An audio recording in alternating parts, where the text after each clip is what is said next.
لوگو تمہارے پاس تمہارے پروردگار کی طرف سے نصیحت اور دلوں کی بیماریوں کی شفا اور مومنوں کے لیے ہدایت اور رحمت آ پہنچی ہے۔ کہہ دو کہ یہ کتاب اللہ کے فضل اور اس کی مہربانی سے نازل ہوئی ہے، تو چاہیے کہ لوگ اس سے خوش ہوں،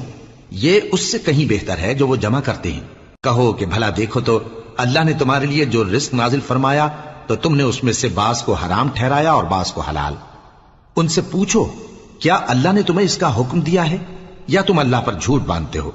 اور جو لوگ اللہ پر جھوٹ باندھتے ہیں وہ قیامت کے دن کی نسبت کیا خیال رکھتے ہیں؟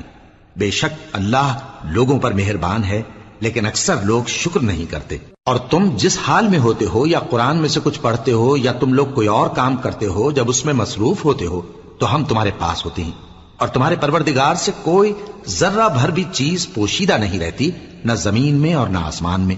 اور نہ کوئی چیز ہے اس سے چھوٹی اور نہ بڑی مگر کتاب روشن